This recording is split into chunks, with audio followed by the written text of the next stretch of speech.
to everyone. We had a cabinet meeting today, and in the cabinet meeting, there were 6 items that were taken up. The first item was regarding the changing of the nomenclature for the Department of Prisons from the name quote unquote Department of Prisons to quote Department of Prisons and Correctional Services unquote. So additionally it will be called Department of Prisons and Correctional Services. This is in line with Government of India's notification, and all the other states have started the process, and Meghalaya also has followed up on that. This was regarding the amendment to the Meghalaya Fiscal Responsibility and Budget Management Act 2006.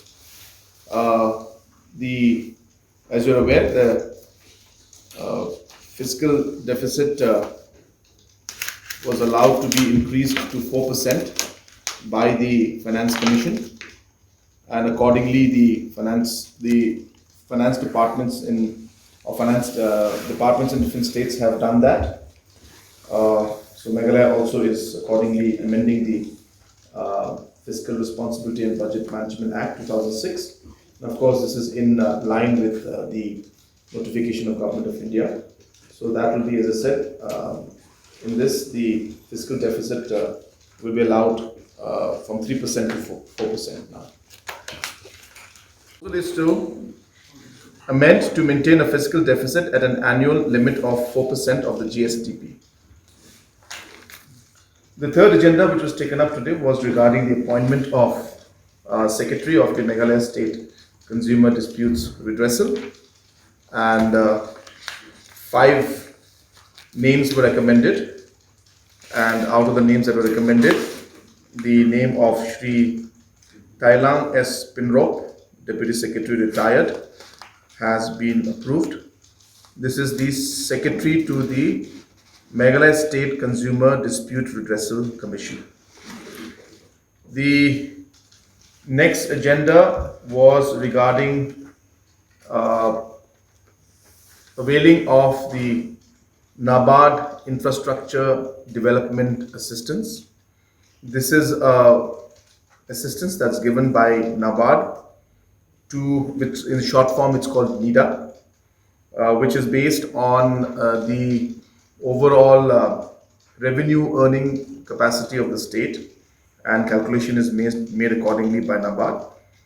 This is a loan component that is used for infrastructural development work, but it does not come into the budgetary provision of the state government. It is implemented through a public sector undertaking, and it is through this fund that we intend to create the infrastructure for the 40 plus blocks that we have. So new buildings will come out. We will also be budgeting about 100 crores for LP schools. We will also be budgeting money for administrative blocks wherever it's required, administrative units like civil subdivision buildings, like DC offices, like SP offices. All these administrative buildings will be done with this fund. And also we intend to invest in police stations and SP offices, as police stations have been neglected for a very long time. So with this NIDA fund, we will see that development and infrastructure improvement throughout the spectrum. That means from blocks to police stations to education institutions will be taken up through this particular fund. So we have put in a proposal of 1,500 crores to NABARD for this fund, and today the cabinet approved that, and now the proposals will be sent to NABARD for final approval and release of the funds to the state government. On the revamped distribution scheme, revamped distribution sector scheme, RDSS. This is a scheme that has been implemented by Government of India, Power Ministry, where revamping of the distribution systems and the distribution sector overall is going to be taken up for a period of 5 years. and the Government of India has sanctioned 3,05,984 crores for this particular project, and this will be obviously affecting all the states. In the first phase, we as a state are also proposing to take this up, and hence the cabinet today cleared the proposals, and now this proposal will be put up to Government of India Power Department.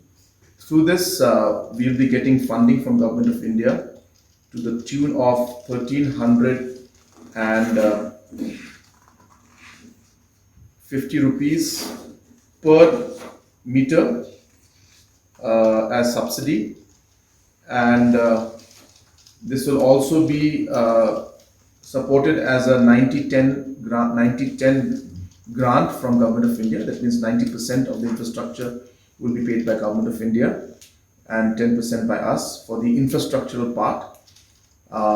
For the metering, as I was mentioning, 1,350 will be given by Government of India, and whatever is over and above that will be given to the private sector that will partner with Government of Meghalaya to implement those smart metering projects that are left in the state.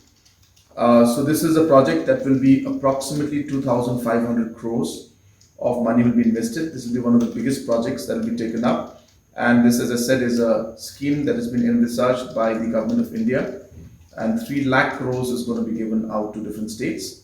And out of that, Meghalaya has put in a proposal of 2,500 plus crores for this scheme. So this also today was approved in the cabinet, and this proposal will be sent to Government of India in the next few days. Was regarding the shifting of the Wapung block. As you're aware, it has already been done, but for formality's sake, this was brought to cabinet, and cabinet approval today was taken. But we had already decided this, and I had already laid the foundation. So this was an ex post facto approval by the cabinet, and the cabinet was unanimous in the decision to shift the Clariat block to Wapung village. So these were the 6 agendas that were taken up today.